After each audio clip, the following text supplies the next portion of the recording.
I hope as you watched this video that the light bulb went off because indeed, as we were looking into this theory, as we read this article, we really had a lot of aha moments.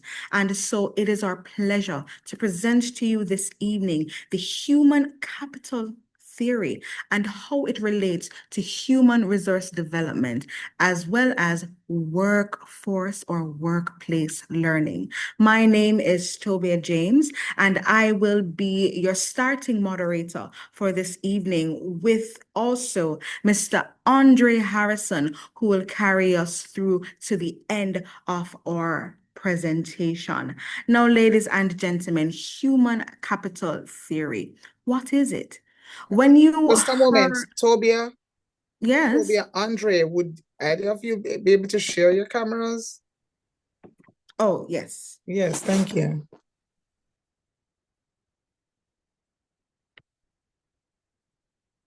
All right. So, human capital theory. When you heard the term human capital, what's one of the things that came to mind? What came to mind when you heard the term human capital? You can just type it in the chat.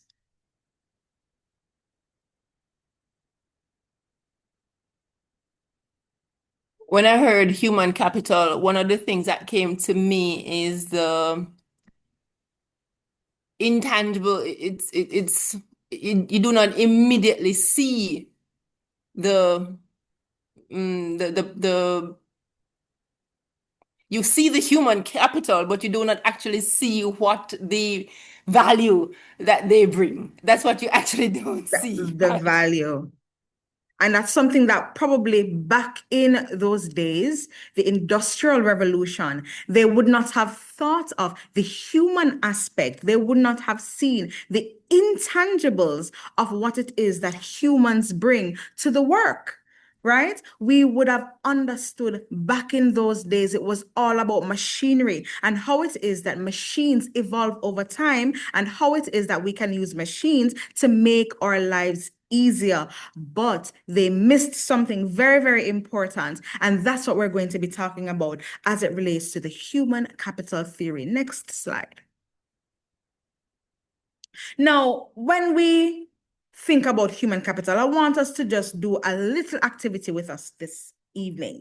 This is a think and share activity. Human capital as investment. Now consider a hotel manager in Montego Bay, for example, who must decide whether or not to spend money on staff training or on upgrading kitchen equipment.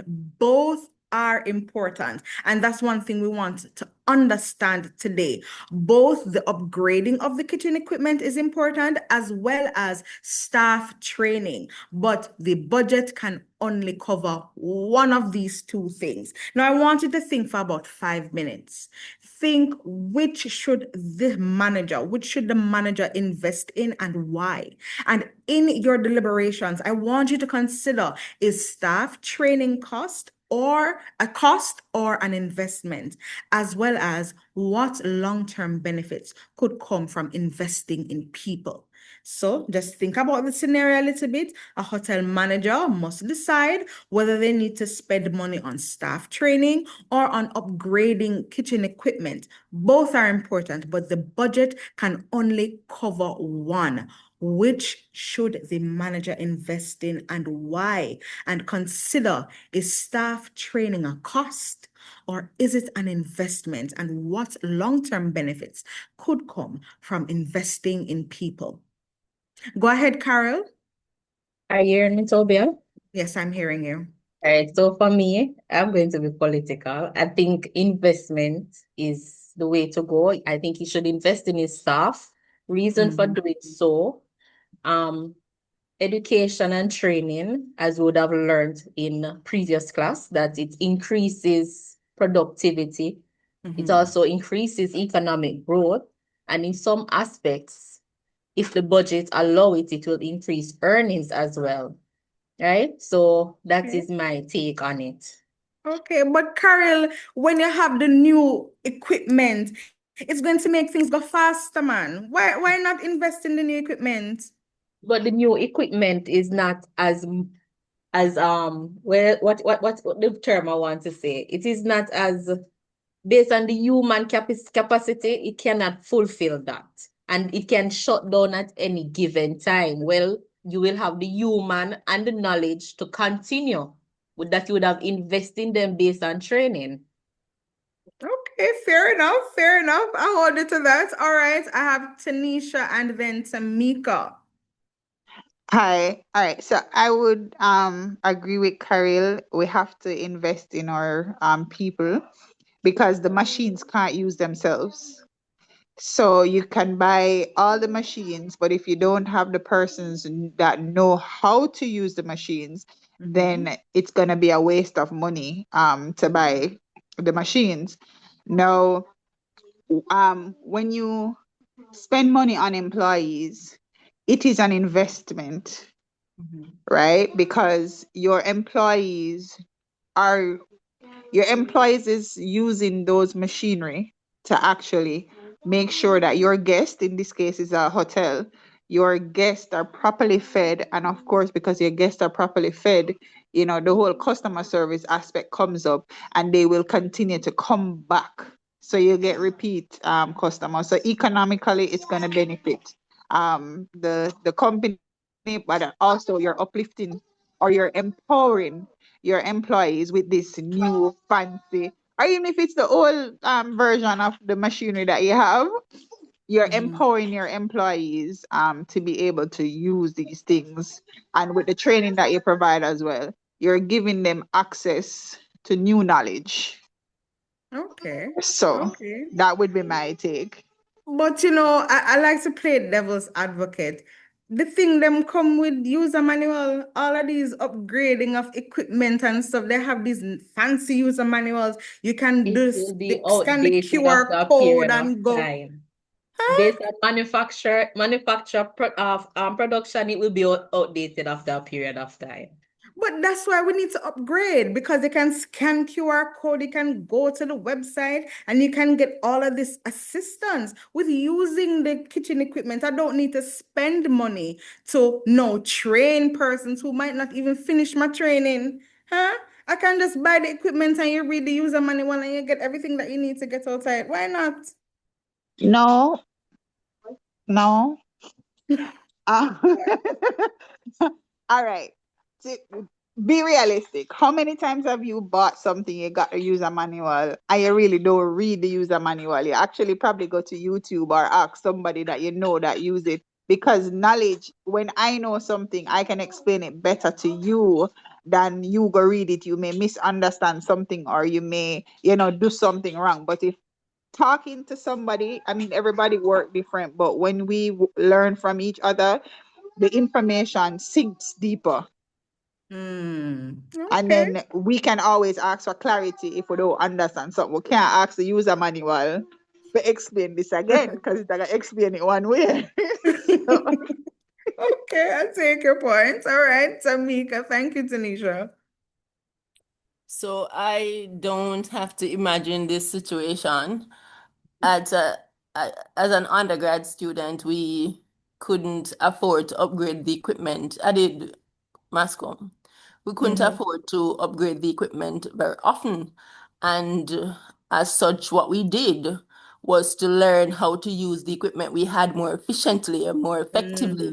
We found ourselves extending ourselves to ensure that we provided a certain quality output using the equipment we had. So by the time we could, in fact, afford the equipment, because you won't always be in a bind. So by that time, you do not need to ask yourself which one I'm going to invest in. You understand? It becomes automatic that I'm going to take the equipment. So by the time the equipment came, we were so advanced in the tacit knowledge that we would have gained upskilling ourselves, so to speak, if that's one way of looking at it. We were well ahead of how to use the new equipment, and we just kept outpacing the equipment, I guess is the way how to put it. Yes. Wow. Wow. That is a beautiful example.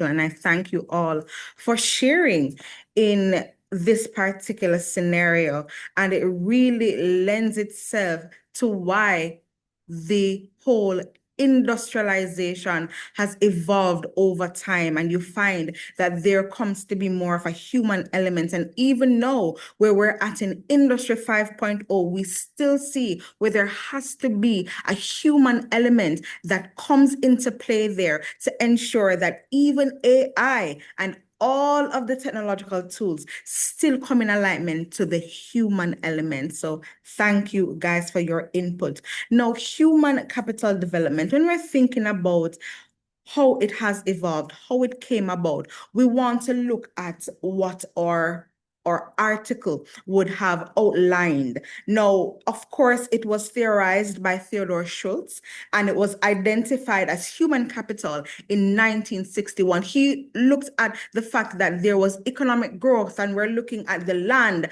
the labor, the capital, the management, all of those things, but there was something missing. There was a residual factor that we're saying, okay, those things cannot be the reason for this economic burst that the nation would have experienced in that time. It's not just about land. It's not about labor. It's not just about the equipment that were being used. There was something there that caused this to make such a wave, and for all that economy to really kind of come forth in those times. And when we think about the 1950s, when you think about the 1950s concepts, the traditional factors of production, that was the main thing in those days. Those are the things that accounted for the growth in the US economy. And then you found that there was a breakthrough because the machines alone could not do the job. There is no machine that you can just leave it there and it works by itself. There had to be something that came into play that made it perform optimally. And so there was a breakthrough. The unexplained growth was not just a statistical error. It was the result of what we know as our human quality. Next slide. So that was the residual factor that Theodore Schultz would have outlined and said that, listen, this is what we know as human capital. Now, how we redefine the individual, it's now from labor to capital. And we're looking at the evolution from the physical capital, the machinery, how it works and what it does, to now the human capital. Now, this is not just how we manipulate the machines. It is how we learn to use the machines optimally. This is now our learning capacity. And that is why whenever there were introduced or new equipment that were introduced, there had to be some learning that takes place. And so we had to now invest in what it is that they know, not just in terms of the skill, but how they can interact with the machine itself. The core principle here is saying that people's learning capacities are of comparable value to other resources. It's not just machines. And yes, machines make our lives easier.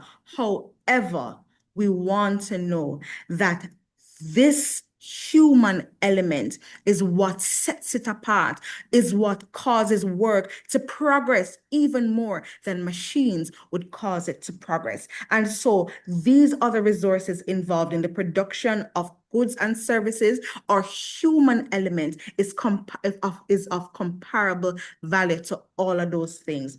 The gap that Schultz identified was looking at the human capital, what we have to give to the machines.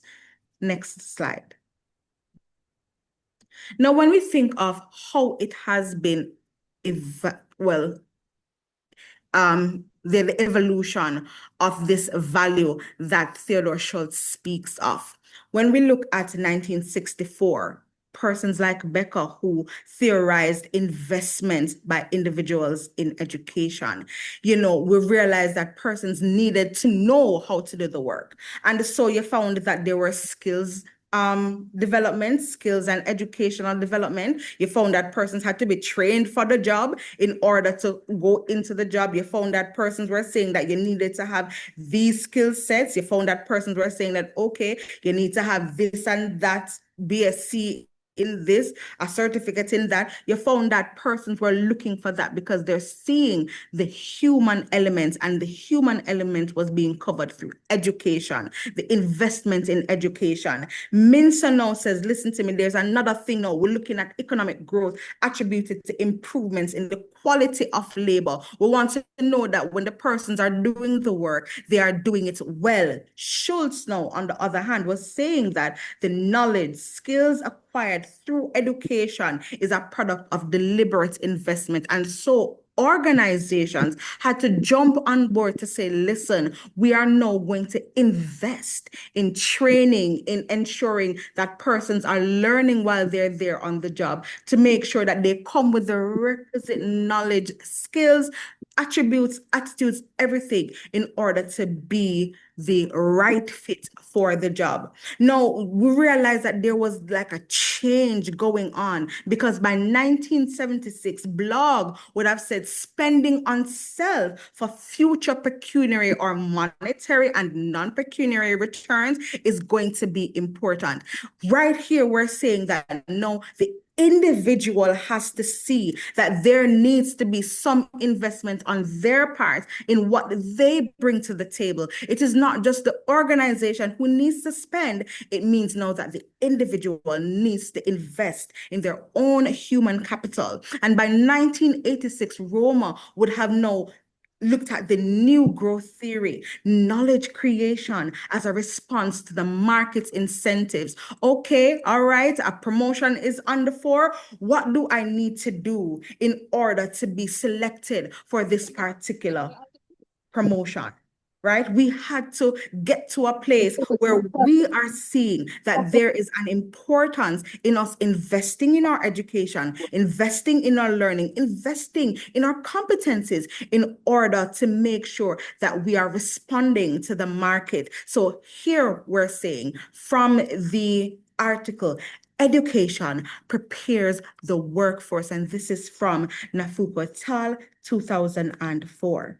I hope you're getting how it is that we're evolving in human capital theory. Now, the next aspect of our evolution was the modern assets, and this is the 1990s to the 2000s. And of course, we're seeing where persons like Bantis was looking at expenditures by us as individuals, also the investment and expenditures of government as an investment that expects a yield. So for example, Heart NSTA Trust, we find that there is a trust that was set up where persons have to give their 3%, so the government would have ordered this to be something that is put into law. They have to give their 3% monthly so that it can go into that Heart Trust Fund. And that Heart Trust Fund goes to what? What Heart Trust is known for? Human capital development. And you find that not only persons are learning skills from scratch, but you find that organizations can now go back to Heart after they would have invested that through the government. They can go back to Heart and get upskilled. So we find that these things now persons are really taking it seriously, and persons are seeing that there is indeed merit to investing in human capital. Fitz-Enns would have expanded the definition now and to say not just skills, but they're looking at the traits that persons need. And if you notice on your job description, there is a section that speaks to the traits that persons need to have. They need persons who are team players. They're looking now at the employability skills of individuals, because we're saying, okay, the skill is great. Come with a skill, no problem. But if you don't have the skill, don't worry. We will train you for the skill. I want you to come with the energy. I want you to come with the positive attitude, the reliability, the commitment. I want you to come with the imagination, the innovation, the creativity. Because if you come with all of that, I can teach you the skill. And so you must invest in your transferable skills or your soft skills. And that is where the expanded definition comes in, and where David and Lopez in 2001 would have indicated these durable traits yield positive effects on performance. And so we're looking at our entire intangibles. The intangibles must also be invested in. It's not just your mind. It's not just the BSc and the MAC and the so and so that comes behind your name. Because sometimes persons with a PhD don't know anything, right? Can I tell you? So we have to focus on the intangibles, ladies and gentlemen. We have to ensure that we have the positive attitude, that we have good work ethic, and we're reliable, we are adaptable, flexible, and we have the know-how to navigate the workspace. It says here the definition of mature has matured from what you know, meaning your schooling, to who you are, traits. And you also develop that on or in the workplace. Next slide. Now, think of this, and I want us to go into a bit of discussion. In what ways do you think the human capital theory and human resource development complement each other in driving organizational performance? I just wanted to answer this one first. How do you think HRD and human capital theory work together? How do they complement each other in driving organizational performance?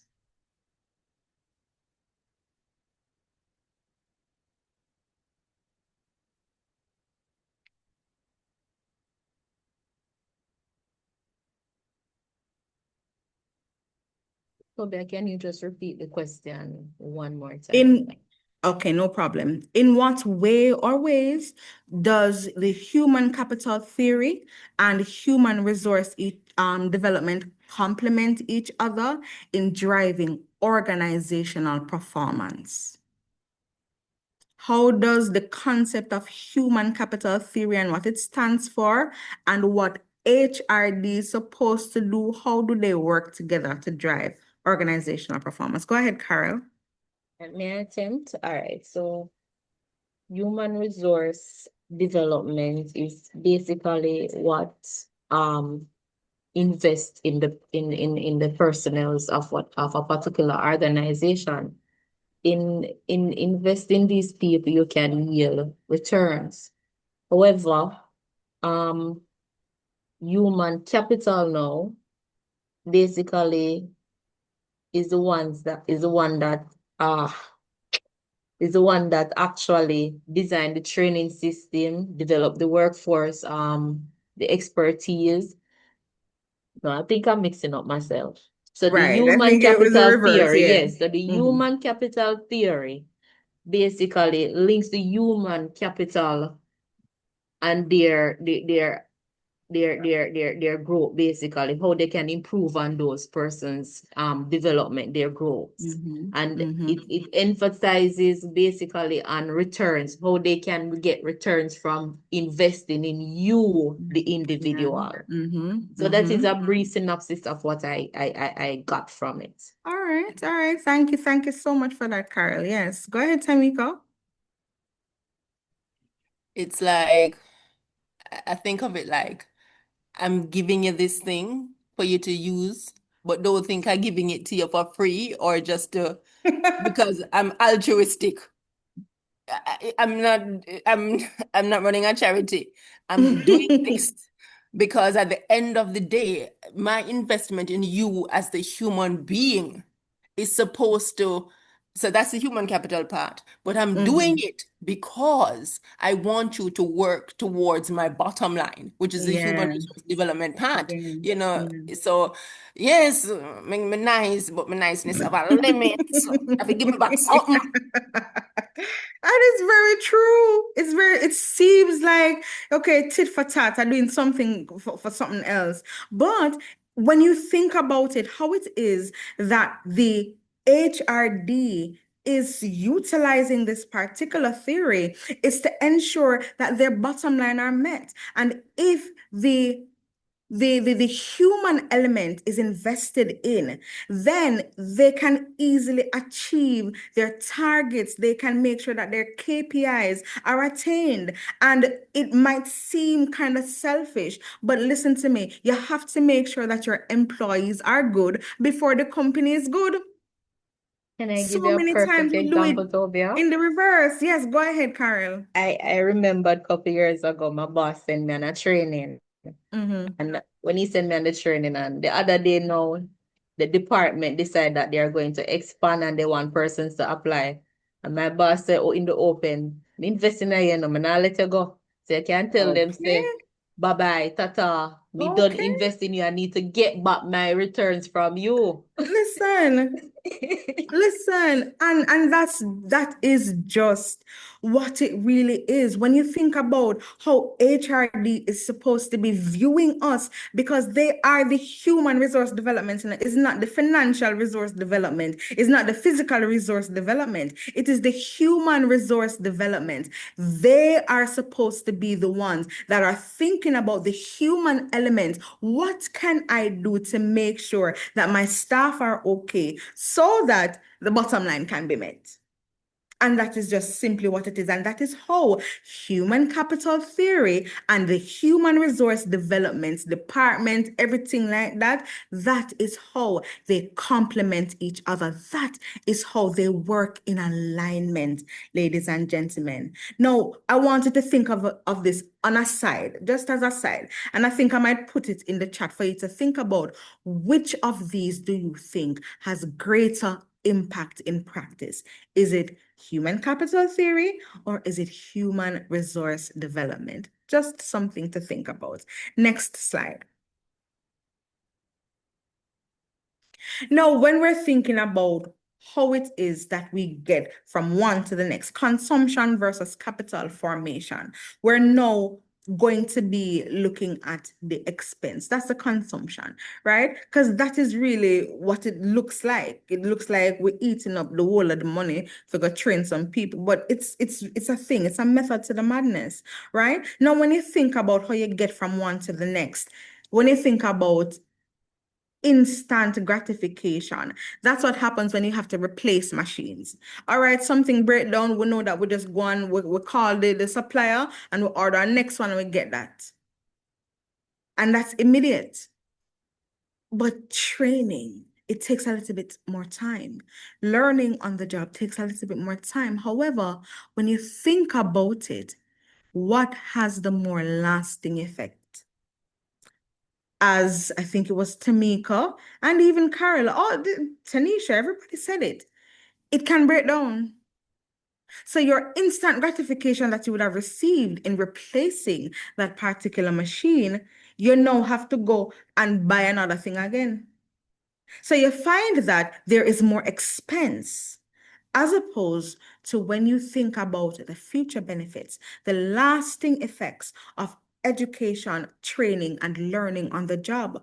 You find that this particular investment, even though sometimes, depending on how many persons you may have to train or how many persons you have to allow to do job shadowing or anything like that, you may find that yes, it may take more money, it might take more time at the end of the day. However, in the long term, you find that you future-proof your organization. While the goods are perishable, you find that because persons are now learning how to better use the equipment, the assets now become durable. And then now when you think about the fact that, okay, you are putting this as a non-perishable equipment, for example, and you write it off every year in the budget, and you know, so every year you're going to have to replace it. Now you're thinking that, okay, there is significant growth potential when you think about investing in education and training for your workforce. Gary Becker in 1993 says this, and it is so beautiful. I'm going to talk about a different kind of capital, schooling, a computer training course, lectures on the virtues of punctuality and honesty are capital too. And you don't just get that by picking up a book. You get that by investing in your own idea of punctuality, investing in your own idea of honesty, and also learning while you're on the job to be a person of integrity. Next slide. Now, human resource development is an operational vehicle. And I just want you to think about an engine, think about a car and how it drives. If human capital theory is of value, HRD now is the practice of unlocking it. You gas up the vehicle and you already know you're jumping for drive. You're going to turn the key in the ignition and you're ready to drive. You're going from theory to HRD process. How is it that HRD, human resource practitioners, for example, are going to be taking this theory, using this theory to now drive performance, to now drive productivity. And that's what we want to get out of this marriage of HCT and HRD. Swanson and Holton 2001 says a process for developing and unleashing human expertise through organizational development. That's the purpose of improving performance. McLean and McLean says a process to develop work-based knowledge, expertise, productivity, and satisfaction. So right here, you're seeing where workplace learning is not just training and certification. It's not just getting a staff meeting together and saying, okay, we're going to do a workshop. It's not just that. It's more than just training. It is more than going to school to get a higher diploma or degree. It is all about developing expertise on the job and also developing your knowledge base, your underpinning knowledge while there. There are certain things that you may not be able to learn in a classroom, but when you are in the workplace, the application becomes so much more seamless. And that is how HCT and HRD works together to ensure performance in the workplace is optimal. And you're always learning because an organization that commits to investing in human capital will know that all aspects of work is a chance to learn. Next slide. Now, this is my final question before I hand over to my panelist, Mr. Harrison. How does viewing education and training as capital formation rather than consumption reshape how governments, organizations, and individuals, how they invest in people? And if you want a simpler question, which gives better long-term returns, training people or buying equipment? Which gives better long-term returns, training people, having a country, a government that is invested in workplace learning and human capital development, or is it just buying the equipment? Something to think about. Yes, go ahead, Tanisha. Now, I was saying people, machines can't use themselves. So we must invest in our people to ensure that for the long-term usage of the machinery, I mean, even robots going to require persons to program. So Yes. we really need people. Yes. So human capital is very important to organization for sustainability, for productivity, for financial gains. You know, it benefits the economy. Yes, so true. Thank you so much for that, Tanisha. Tamika?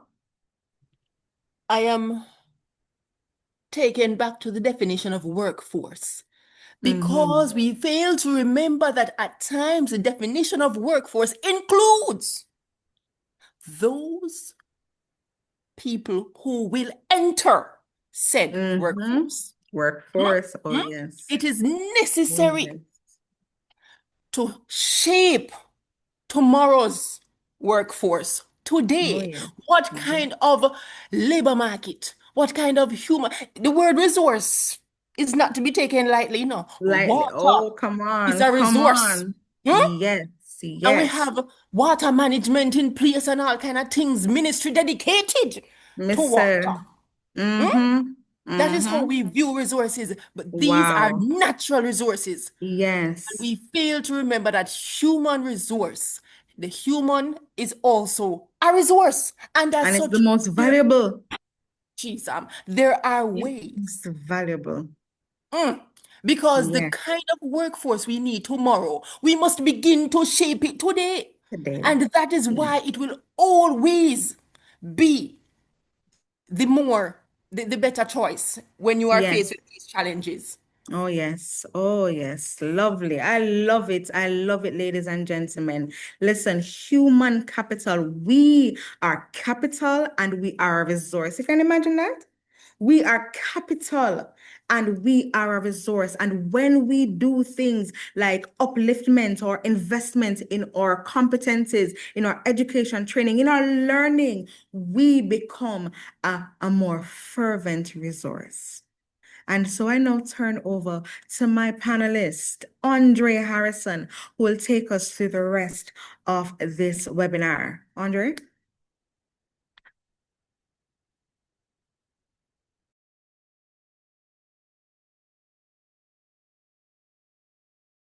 Not, Your you're not mic is answering. closed. If Yes, I you're, was yeah. preaching a while ago. Oh my, amen, amen. Again, I was saying thank you, Tobia, for really setting the foundation of what HCT is and HRD in its entirety. And you have set a foundation where we can now stand in front of management. We can stand in front of leadership and stand in front of accounts and let them know the legitimacy of human resource development. Or if we want to even go deeper into it, we can make them aware of the importance of training and development. So therefore, as Tamika said, when we come with that invoice of $3 million to do this particular training, there should be no pushback, because now we would understand the importance of human resource development. We would understand clearly what the human capital theory behind all of this is, why we operate like this. So it provides that justification that is needed for leadership to make these decisions, to say, hey, if you invest this amount, we can tell you without a shadow of a doubt that it will come forth tenfold, right? Because now we have research to stand on, we have theories to stand on to show what it is. Again, so when we look at that, the theory, it provides that foundation for us. But when we look at HRD, we can see where this now provides the structure that is needed, the need assessments that are conducted, the different learning styles that are there. So therefore it informs the development of programs, the evaluation that needs to be done, the performance measurement, all of that structure comes from the HRD department.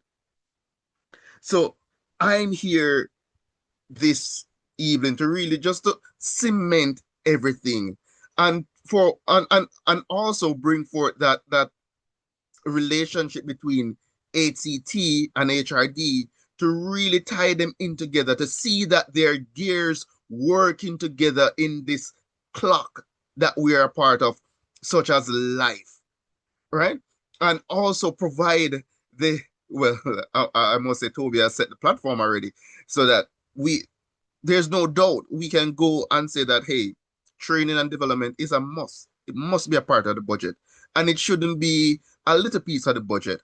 But we see where the human capital, the truth is, if you are following, you see where the human capital is more important than the land, than the labor, than the machinery, and even the management. The human capital, and the human capital is the learning that is taking place between the employees within the workplace, the new processes that are coming out, the new ideas. Machines are programmed to do one thing, and that's it.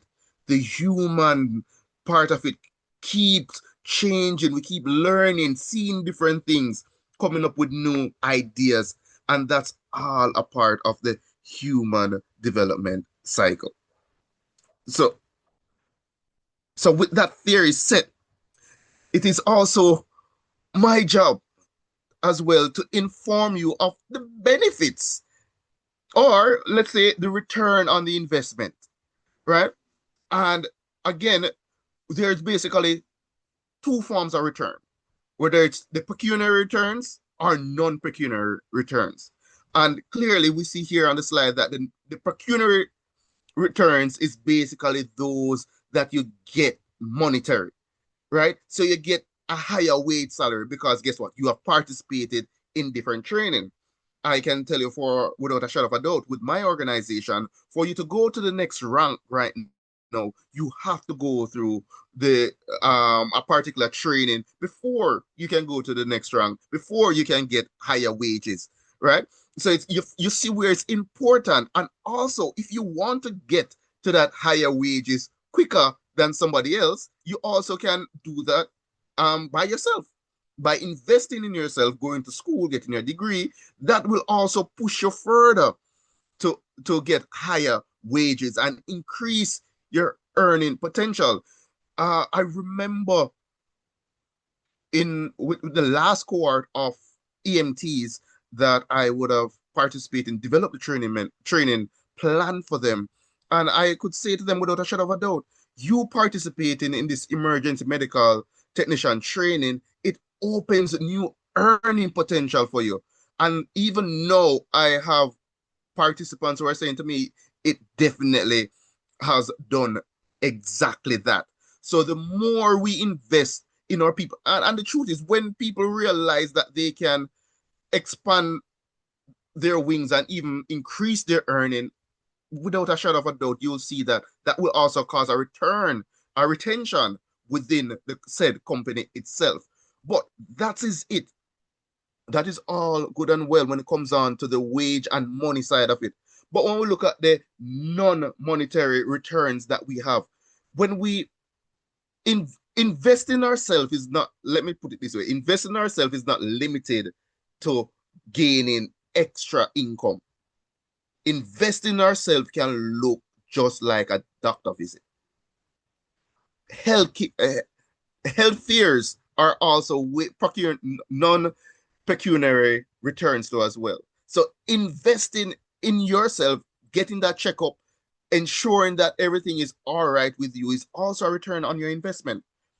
When you look at also when we have award dinners and those, even reaching your own personal goals fall into that non-pecuniary satisfaction too as well. And also, just when you reach to the level of self-actualization, now you get to the level where you start to offer social services, you start to give back to the communities there too as well. Even now, just as our most recent example with the whole Hurricane Melissa, the amount of people or organizations stepped up to the plate to offer those social services type of help towards people who are in need are all parts of the return on investment. We could do this because we have made that investment, whether it's to increase our earning potential or just to look at what is happening with us, right? Becker said here in 1993 that improve health, raising earnings, or add to a person's appreciation of literature over much of his or her lifetime. Some of the foundations that we have here. When we look again on the return on investment, here we have a nice organizational growth chart to demonstrate what we're talking about. We said that increasing returns are due to investment in human capital through specialization, Roma 1987. What he's saying here is that when we look at the structural capital, where they're just a main focus on capital investment into the organization, we can see where there's little to no growth. When we look at now the rational and customer investment, we also see where there's a little bit more growth that is present within that area. But then when we go a bit further and we look at the innovation capital, this is where now, again, the human capital theory is really taking foot, because there's no investment in innovation, and innovation can only come from humans. The computers that are there, the machinery that are there, are only programmed to do one thing. Innovation, different ideas, new ideas, improvement that are needed, all come from human capital. And the thing about this part, it is that it informs us that investing, exposing your team members to different and new information will increase that level of innovation that is needed, right? And what you realize is now, investment in itself, it's overtime. It's, as Toby said earlier, investing in training is not going to give you more times often than not immediate gratification. But I can assure you that over that time, when those innovation kicks in because of that training that they've been to, and that new idea is developed and processed and also encouraged by management, we can see where, again, the fruits of our labor in investing in training. Right? So now I have a quick discussion questions.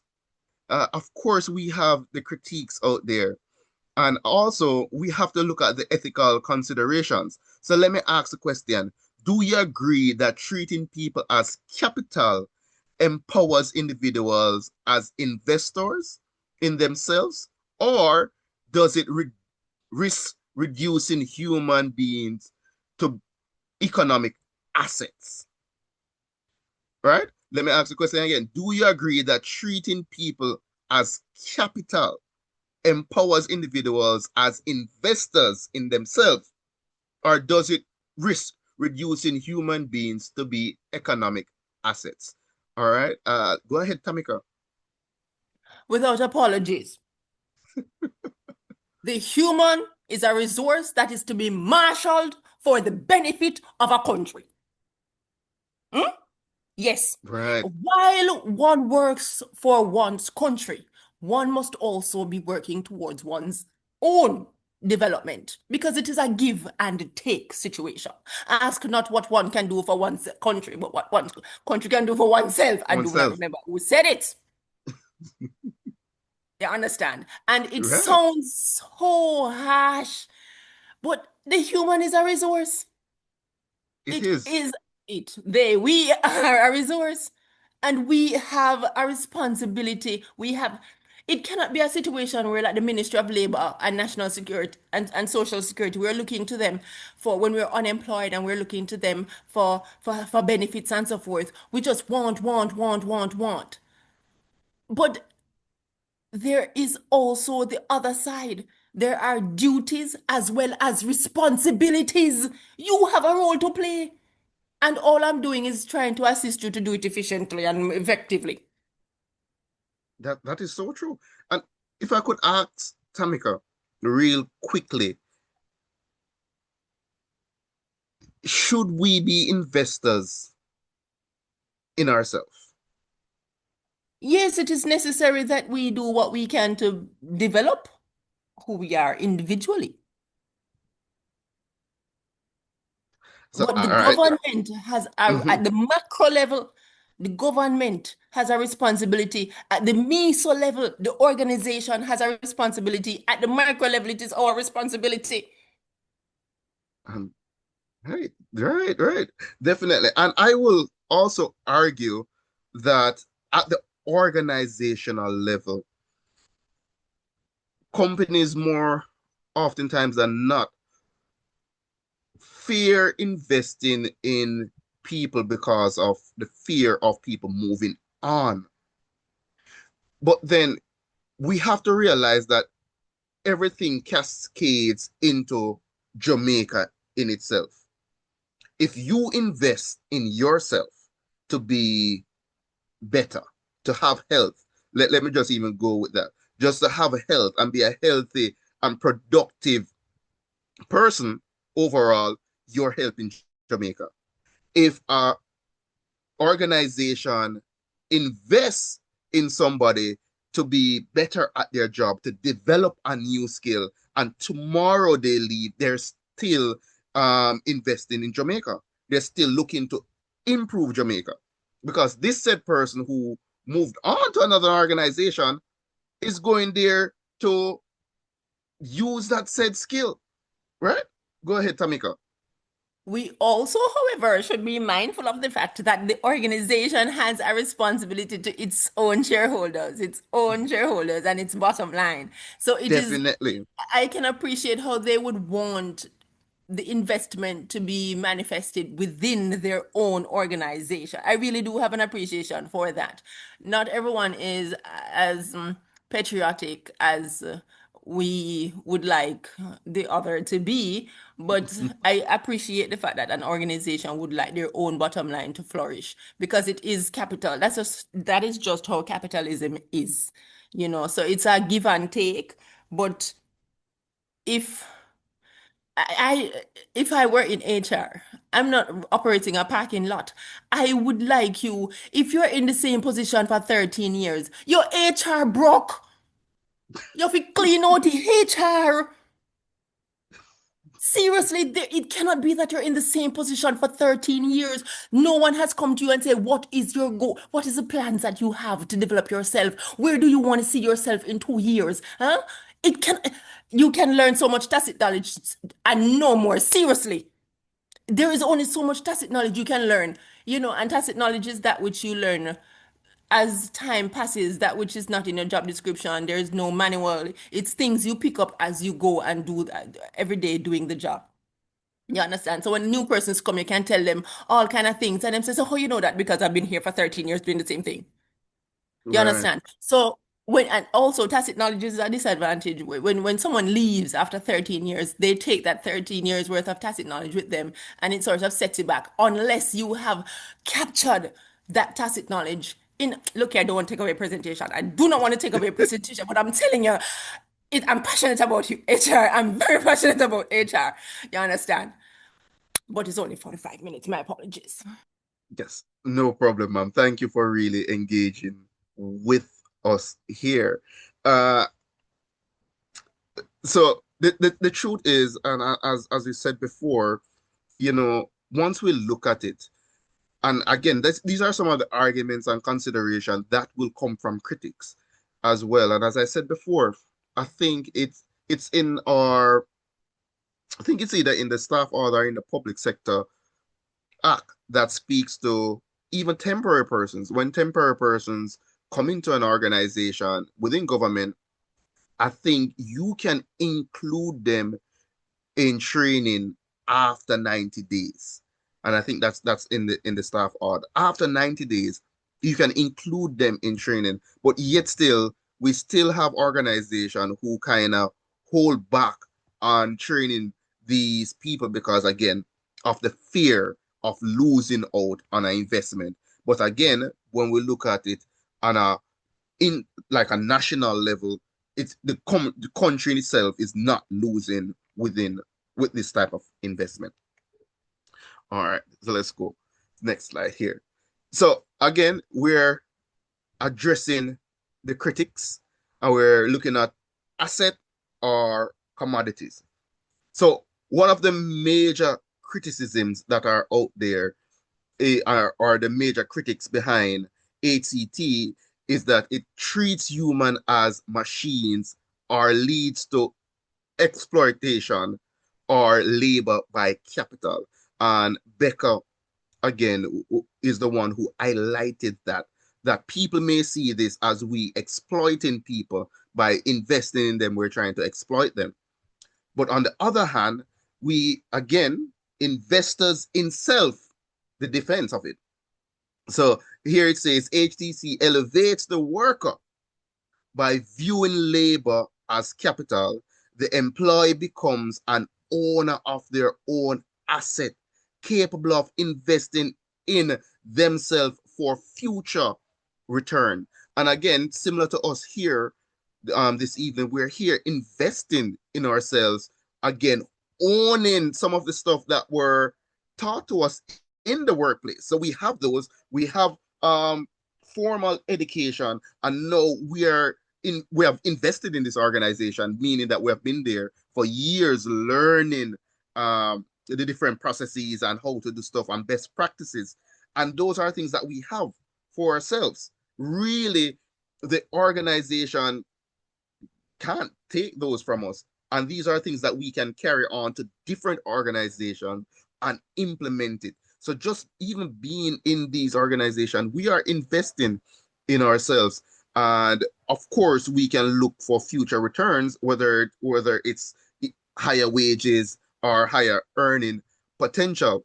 And finally, here it says HRD's role is to educate organization on their social responsibility. As I said before, that once we are developing the human resources in our organization, we are also helping to build brand Jamaica itself. And again, once we can improve the brand Jamaica, that means more investment will come, higher wages will come because of the brand that's here. Right, so we're wrapping up shortly. So here we look at how we can quantify the intangibles. And this is one of the main drawbacks, I would want to say, sometimes with training and development, that we're unable to quantify the intangibles, right? And to really look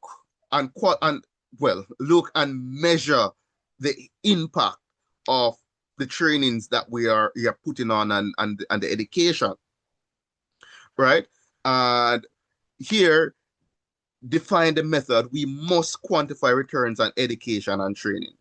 That's without a shadow of a doubt. We must have certain KPIs in place to show. We must, again, complete our observation matrix just to check after this training is completed. Have the behavior change? Are we starting to now use the new best practices that are there, right?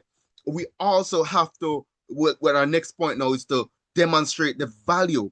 We now need to link this training now to our organization performance, have participating in the new customer service training.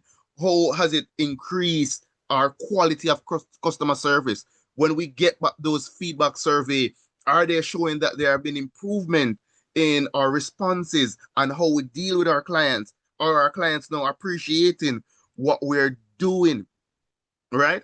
And also, we must accept the risks that are there. There's risk in taking a bold position, but the risk is greater in doing nothing. And I think that was one of the most powerful quote, that we investing in training is a risk, just like even stepping out to go on a bus is a risk. But there's a greater risk if you don't do anything. There's a greater risk in terms of if you don't invest in training and development, that means that you may be losing millions, right? It may cost you $3 million. But the truth is, and we have laid that foundation to show you without a shadow of a doubt, the research is there, the theory is there, that if we invest in our human capital, then this will increase, behaviors will change, productivity will change and increase. But if you do nothing, nothing will change. Right? So that's a very important quote for us to really remember. So in conclusion, again, HRD is the knowledge economic, right? Human capitals, or the human capital theory, is the origin, right? This is the framework that we stand on. And then we say here, investment in learning will equal to the formation of capital. It will increase our brand Jamaica. It will increase our how we let me just it will increase our earning potential as a country overall because we have really put in best practices. We have increased our human resource department. We have increased our human resources within this field. And without a shadow of a doubt, again, we'll say that it's going to yield great return. HRD, again, as Tobias said earlier, this is the vehicle for human development. This is the vehicle that we need to move from theory to practice.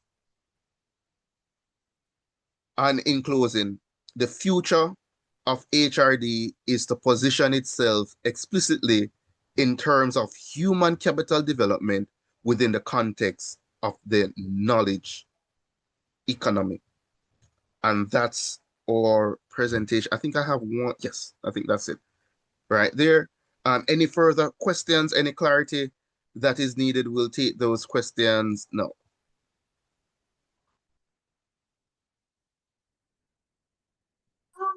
Andrew, Yes, ma'am. I just wanted to add to something that you said Sure. regarding your, I think your second to last slide.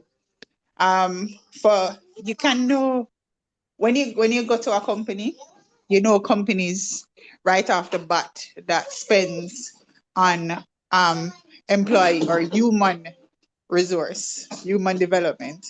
The quality of service that you get is different from an organization that doesn't value training or workforce training. Because if you walk, all right, I'm going to say private sector versus public sector. When you go into certain government organizations, the quality of service that you get versus when you go to a private sector, trying to find a company.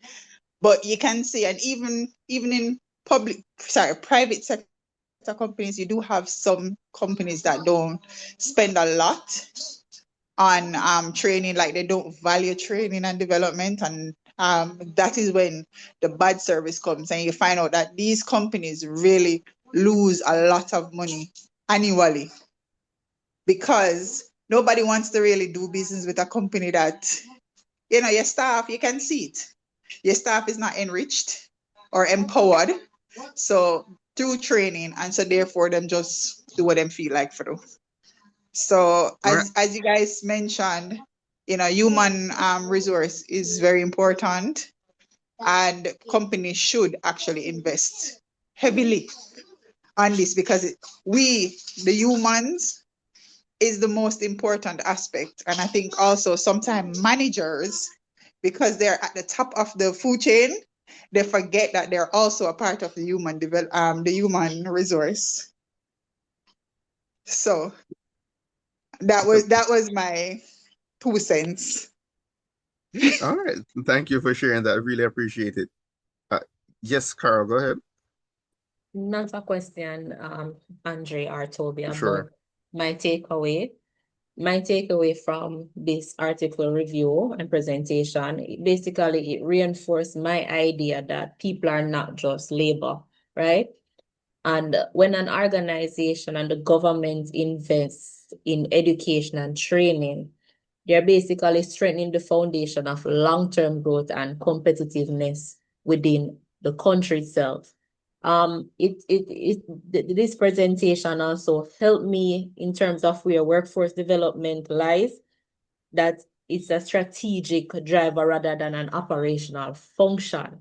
So that would be my overall takeaway, and good presentation. Yeah, and we totally concur with you. Thank you for sharing that to us well. That again, we are the center. We're the center of it here, right? And I must say,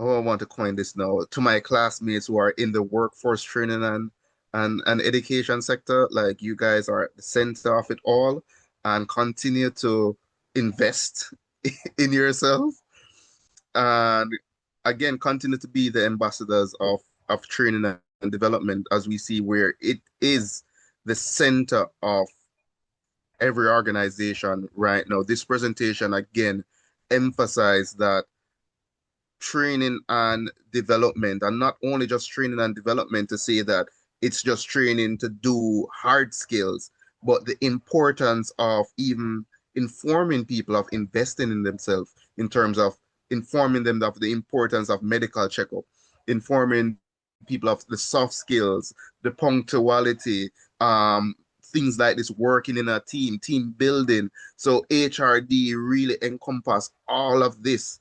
And we, again, even when Tobia went through the different eras and the different investment, we realized that all of the different roles that HRD plays, it still ties into training and development. Like, we're at the root, but all of this come together to really make what we're doing very, very special. I'll hand over to Tobia for our closing statement. Right. So this article really drove home what human capital theory is and how we ought to value education, training, as well as workplace learning as investments in individuals.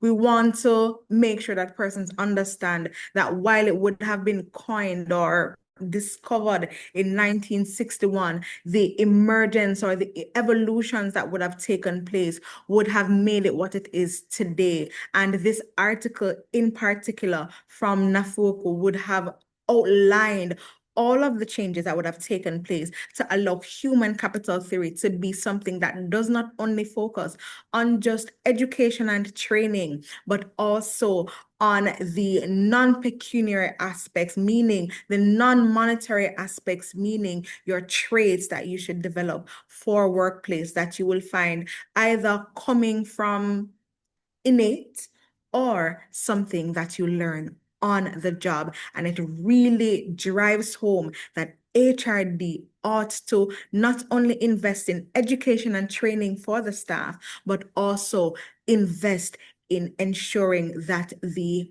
non-pecuniary aspects are also brought out in all learning aspects of the workplace. And that concludes our presentation. Thank you so much.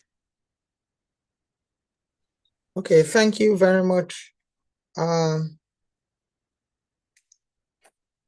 Andre and Tobia, for this presentation, really delving into human capital theory and expanding our knowledge on this area. Doing a very good job in presenting and stirring thoughts around the area of human capital and helping us to see the importance of the value we place on the people in our workplaces. And that's very important, that value. What is the value we place on people? And if we see people as valuable beyond just getting the work done, then we will see them as investment. We see having a house as valuable. So we invest in what? In purchasing property, in purchasing land. We see having a what?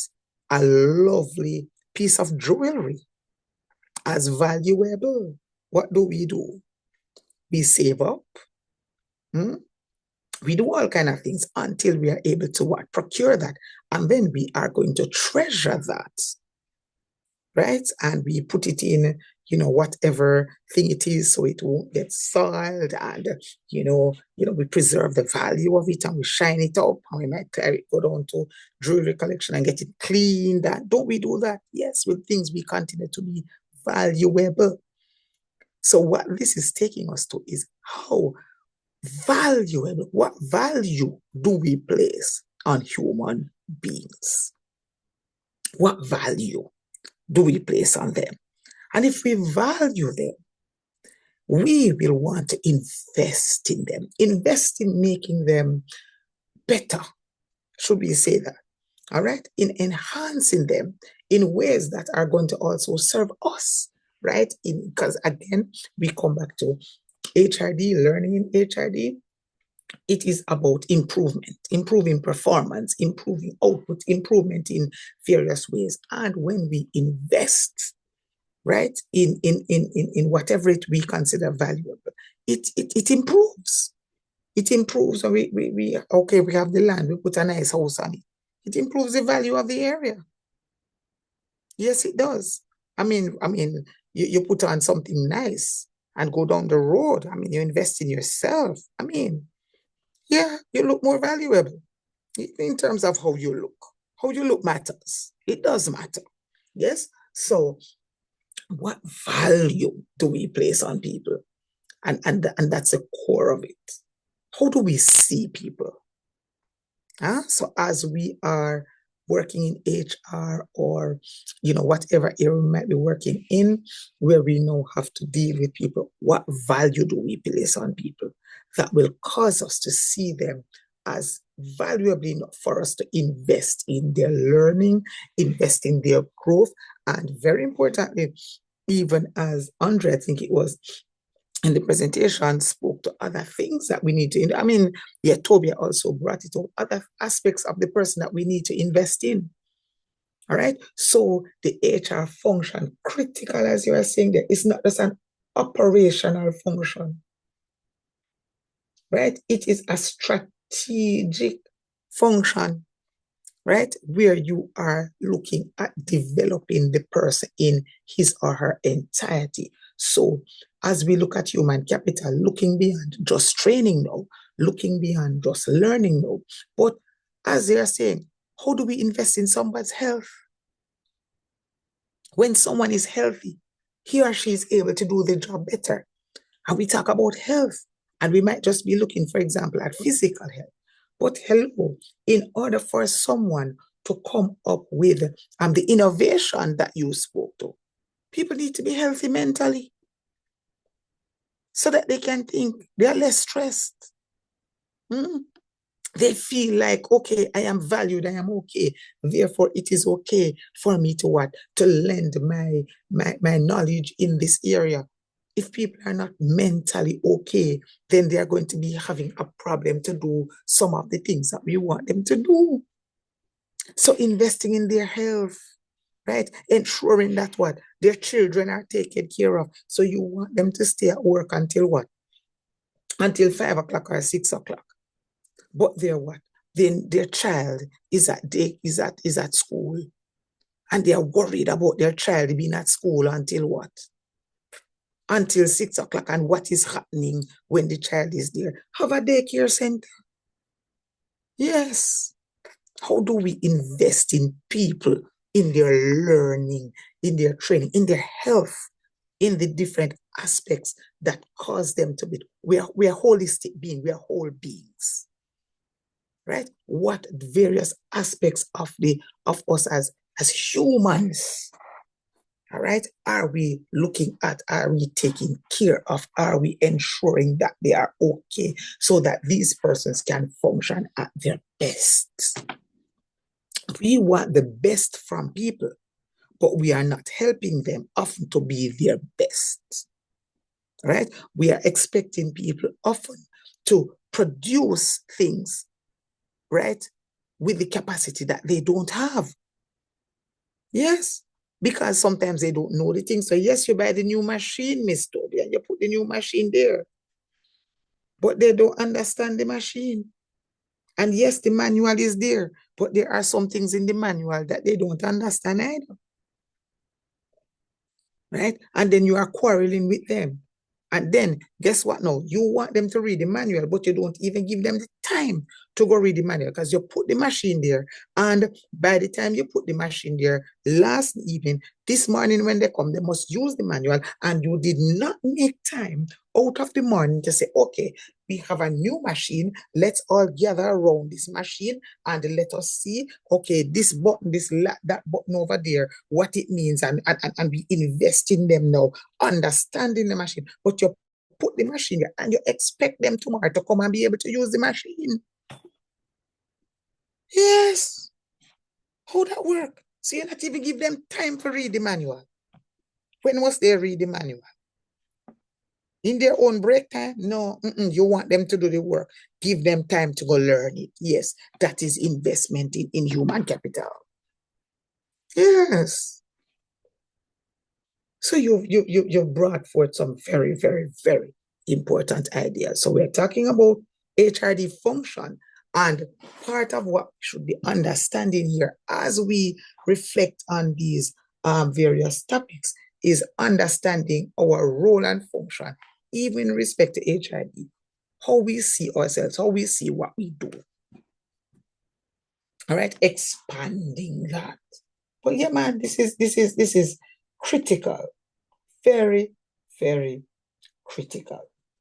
Value. And I come down to that value. If we value people, we will invest in them. If we value them, many people don't value the people that they have working with them. And that's part of where it starts. Why should I go spend money on you? Let me ask you, for those of us who are parents, are your children going to stay with you for life? Let me see all the parents in here whose children are going to stay with them for life. Nope. Let me see all the hands. No, miss. No, miss. Let me see No, all Dr. the Nope. Dr. Ferguson, Nope. no. Nope. No. Nope. No. No. Okay, all right. I just wanted to see. I just wanted to see which one of you are going to tell me your children are going to stay with you for life. So I can ask you a question. You're still going to send them to school? Until they're 20, Eh? 28. You're still the going to most. send them to school? 28 the most. Yes. Eh? Yes. So let me ask you. So you're going to lose them. So what is your problem? Why are you investing in them? You're going to lose them. They ain't yours. They're going to stay with you. You're not Eh? losing them. You really? What you doing? Because you're trained in the workforce, right? We're talking about You children spend now, Tanisha. children, okay. Yes. So for me, I'm not losing my child or my children. Yes. I am basically helping them to become a better version of themselves. So by me sending my daughter, for instance, to UTech, I am giving her the foundation that is required for her to be an adult where she can actually provide for herself and be employable. All right. So it's okay to do that for our children, for them to provide for themselves and be employable and be the best version of themselves. But we cannot do that with other, what you call them now, with other people, because whatever happens to them, we really don't care. If they are not going to be working closely with us, then we don't take that level of care because we risk losing them from our organizations.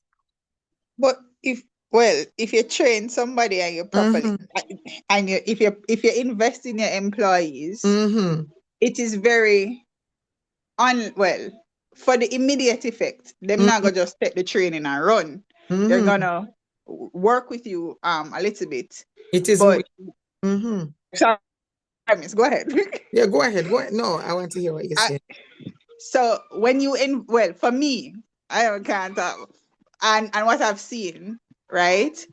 For organization that invest heavily in their employees and they have a good culture within the organization, right? You feel like you can go somewhere other than staying at the same level forever, people tend to actually stay with those organizations versus an organization that them not investing in you can't get no promotion, or just them friend them a carrying one time, or you know, you're not going to want to stay there. Okay. But because I've worked with an organization where every time one new position come up, and them friend them call in, and then them friends spend 1 year and then say, I can't manage this. This is foolishness. And then what happens? The same staff that you overlook and you overlook and you overlook. And them same one you have to, and they're the same ones that have to keep training the people that you're coming with. God, that's so sad. Yeah. So I mean that's my take. I don't know for anybody else, but let me hear other people. Yes, that's definitely something important there. But and you have highlighted something there though.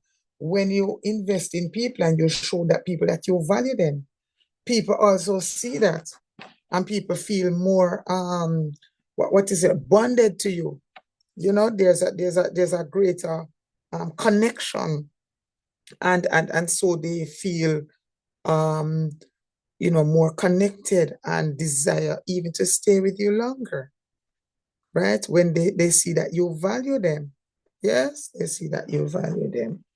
Yes, let me hear other persons you know, your comments, your feedback. I think I wanted to add Yes, go ahead. from even earlier in our discussion when Andre was presenting. This is why a lot of governments, even organizations, they bond people because of this very same thing. You know, it's not necessarily a fear of, but they also want to see the return on investment. So if it's a situation, for example, my brother, he did his master's in China, and it was done through the Ministry of Finance, but also through the Chinese embassy. And of course, he had to be bonded for 5 years to the country after he would have come back from his studies. So I understand that where they would want to see the return, they would want to see the person utilizing what it is that they would have learned while in another country, or in this particular, or through this particular scholarship. They want to see how they can use that to benefit, whether it is the country or the organization, whatever it is. So I can see now where persons would do that. Even organizations would do that. If they pay for your master's or your PhD, like they bond you to it, for example, or in the time where you are supposed to give it back because, you know, them lending you the money, they bond you to the time. So you can't leave. You can't say you're going to go to another job or resign or whatever. They bond you for a certain time where they get back. It's not even just the money, because they might not be able to get back the money within the time, but at least they get the expertise out of you while you're there. Yes, so bonding does help in that regard, because yes, the last time we looked at the economics of HRD, and that is also another factor to bear in mind. So definitely, I mean, you asked a question in terms of, you know, spending on the equipment, the machine, or spending on the person. So there is spending. And once you spend, you expect to get some kind of return. And so it is reasonable that persons would want you to spend some time after they would have invested, especially when they would have been intentional about, you know, spending certain amount of money, you know, for you to do training and education. So that is definitely, you know, something to do. Looking beyond that, though, recognizing that, you know, the investment in educating, or the human capital, as you would have identified, you know, goes beyond just the skills to those intangibles. And those are some of the things that we also need to think about in terms of, from an HR perspective, how do we ensure that we are also focusing on the intangibles in the persons that, you know, we are working with? Because a lot of times it is not the skill that causes people not to do all the work. As Schultz there was identifying that there is something else. right? So I also want us to pay attention as, human resource practitioners, persons who will have to work with teams and look at their development. How do we pay attention to those intangible aspects of our workers? Because we often spend a lot of time looking at the tangible aspects. So you can teach them certain skills. You can go teach somebody how to use that machine, how to, load a computer and whatever technical area you're working in, you can give them training in that. But how much time do we spend looking on the intangible aspects of developing our humans, those attitude, those skills? I mean, not the skills, no, the attitude, the approaches, the, people's skills, interpersonal skills, and so on, that are significant in how our people are performing. Because I think that is where a number of companies are having problems, right? Those, intangibles, the soft skills that we don't often pay attention to, because that forms who this person is. So the human capital is much more than what the person does, but it's also who the person is, right? That comes out in what the person does. And so that's something that I'd ask us to look at. It was interesting as I think about this. A few years ago, teaching on the what's it now, the PDE, postgraduate diploma in education program, right there, UTech. And yeah, one time I was the program lead. So during that time I was teaching. I remember I taught professional development. I still do that course. But for me, very interestingly, there was a young lady who came from one of the top schools in Kingston. And she was just so adamant that, the students, who need to come and, do what they're doing. And I mean, she was just having a big problem with students who were either having challenges or, for some reason she thought that their parents weren't, guiding them enough, and, they should come and, I mean, she was really making a big deal of stuff. And so for her, it was not that she was very bright, but her attitude, was a problem. And, she carried on, and it was, after some time she recognized, okay, I need to teach everyone. And interestingly, my daughter ended up in her class at some point in time. And, the difference, just because she now learned that, hey, it is not just me teaching them, but it is also about how I approach the different people that come with challenges and so on. So we recognize it's more than skills, but it is also attitude and all of these other things. All right, so we really have to take these things in mind. So thanks again, group, for your presentation. All right, so we're going to wrap up here, and for next week, all right, sorry, miss, I have one question for the group. Yes, we're going to wrap up. They could Yes. tell us, if they could say what is the name of their, we lost the reference them. If they could say the name of their article. Yes, that's it. So they didn't give us that. They didn't give us that synopsis. So group, you fell short on that, giving us that overall information of the article and just a general synopsis and so on. All right. All right. So what is the name? All right. So the article, it's in the group. I want to wrap up because the time is now. Okay, I can get it from them afterwards. Sorry. Yes, on my end it's 1 minute to 9. Well, 9 now, and I mean I don't want persons to be here. So, and I had shared it in the group. Okay, so you can see the link in the group, right, for the article. All right. So for next week,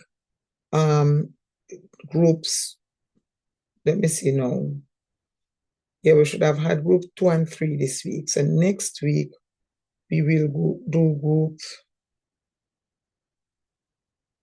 We have group 3.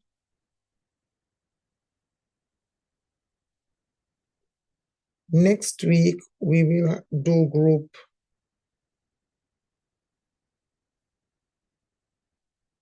Yes, we should have group 3 and 4. You should be ready for next week. Just a quick word. Just remember to send the rest of the articles, please. All You want to right, send yes, to 6 or 5 or something. right, yeah, yes. Well, I'll have to send it. I'm going to, what I'm doing, I'm updating the, what you call it now, the course outline with the new link, right? And so you should be able to find it in the course outline, right? So I'm putting them in the new links there. If you still are not able to access, please send me an email, okay? Please, please, please. Sorry, Doc. By when Please. can we expect the email? No, I'm already updating the course outline. Okay. You already have a link to the course outline, and I'm updating the course outline. Okay. Right, so just go back to the link for the course outline. So the link in the course outline will be different now. All right? All right, yes, John? Miss, the John? link you're referring to, that's in the email that you sent initially? Yes. The initial email that I would have sent with the course outline? Yes.